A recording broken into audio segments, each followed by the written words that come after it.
The stock market is in a downward trend and a recession may be right around the corner. While it all sounds and looks bad, this is the best time to prepare yourself to blow-uptuate your wealth because more millionaires are made during recessions. I'm Afro Senpai, and I'm interested in all the different ways that average people like you and me can become wealthy. Now, I don't claim to know what's going to be happening in the future. In this video, I'm going to present you with all the evidence that I've gathered related to market trends and potential recessions, and tell you exactly what I'm doing to preserve and blow up my wealth so that you guys can make an informed decision about your own wealth, because I have to protect my friends and family.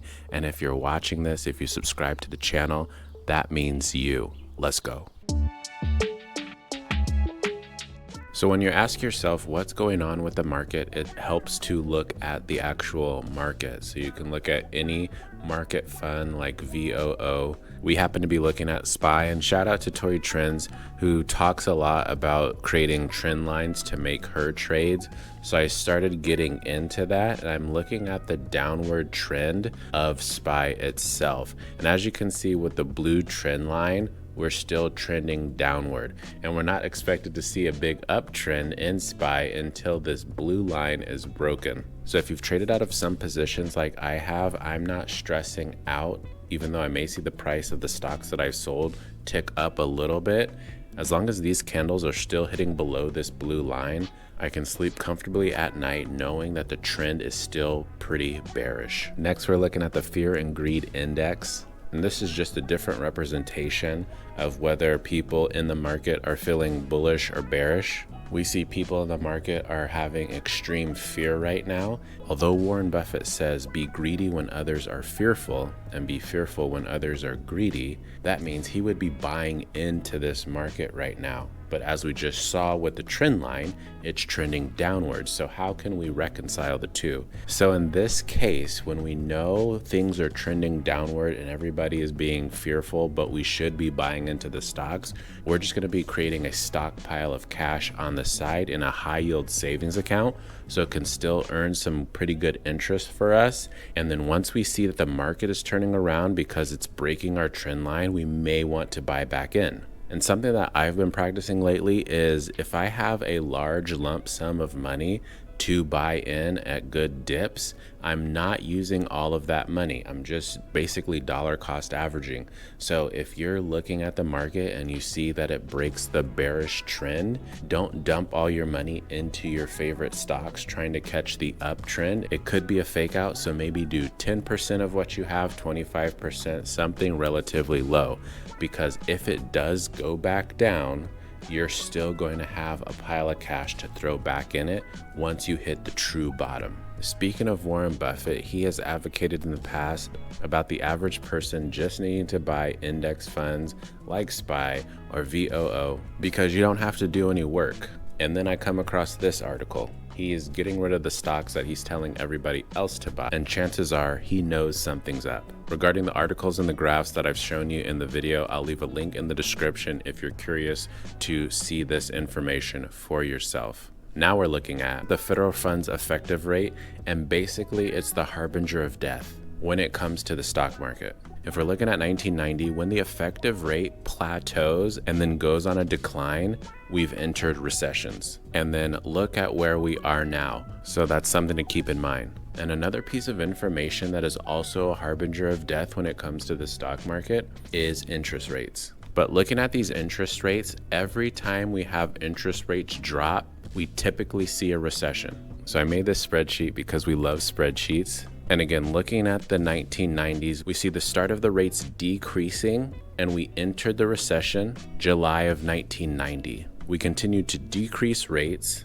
and the recession finally ended in March of 1991. And the next recession didn't happen for 9 years until 2001 when we dropped the rates. When the recession ended in November of 2001, we had a 6-year gap until the next recession, which technically started in 2007, but again, we see rate cuts. Next was a pretty long gap until the next recession with the COVID shenanigans, but again, we saw rate cuts. Next, since we don't know when the next recession is, I put X for the years, but we started cutting rates in late 2024. So here's a potential cluster muff we might find ourselves in.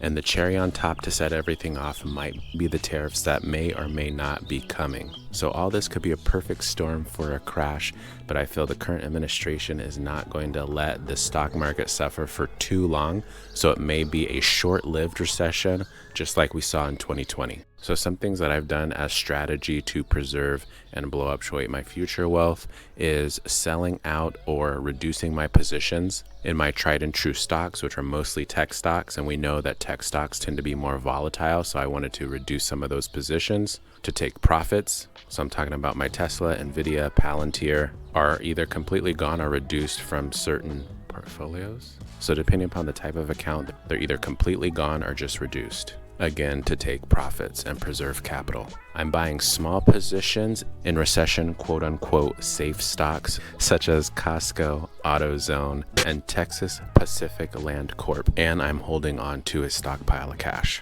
But I have not sold out of my bulk of Bitcoin related stocks. So my MicroStrategies, my Misty Dividend Fund, and Marathon, because it looks like we're setting up for another beautiful run up with Bitcoin, which will be a different episode in the future. So my rationale for buying, selling, or holding all the different positions that I've messed around with is I'm 99% sure that Bitcoin is still going to run up. So all my Bitcoin related stocks should still do well moving into the future. And once Bitcoin has its final pump up, then I'll sell out of those positions and preserve the capital. If we do enter a recession, those recession-proof stocks will either give me some small gains or some small losses, but it's going to be a lot better than experiencing major losses that you would see with tech stocks. And I'll have that stockpile of cash to buy back into those tech stocks once I've seen the price of those stocks greatly reduce. I'm just going to be buying everything on sale, which is another point about recessions. A lot of people freak out about recessions, but think about if you love steak or you love some other fancy food and you see that it's on sale when you go to the store, are you going to say, oh my gosh, my favorite thing is on sale, I'm not going to buy that?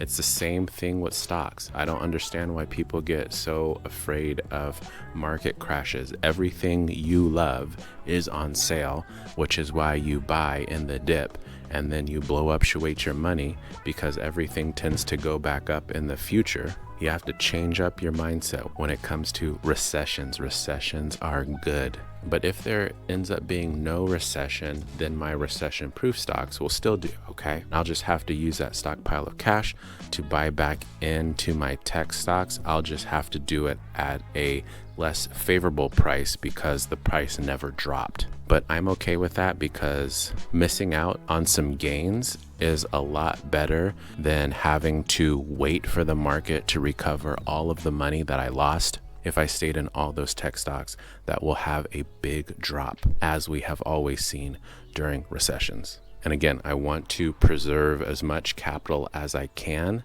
with the gains that I've had throughout the previous years. Like all other financial YouTubers and money gurus, I don't know what's going to happen. All we can do is look at the facts and then make decisions, which prepares us for new financial opportunities. So I've given you all the data and the facts. That's going to do it for this episode. Let me know what you think in the comments below. Let me know what your plans are as you see the market do its craziness. Share this video with a friend who is nervous about the market. Remember, wealth builders love recessions. My resources are going to be for you in the description. And in other news, my financial literacy book is just about to be complete. If you want to get on the pre-sale list, let me know in the comments by typing read. It's going to be 50% off for you at pre-sale price. And until the next one, remember to smile because you are beautiful. Peace.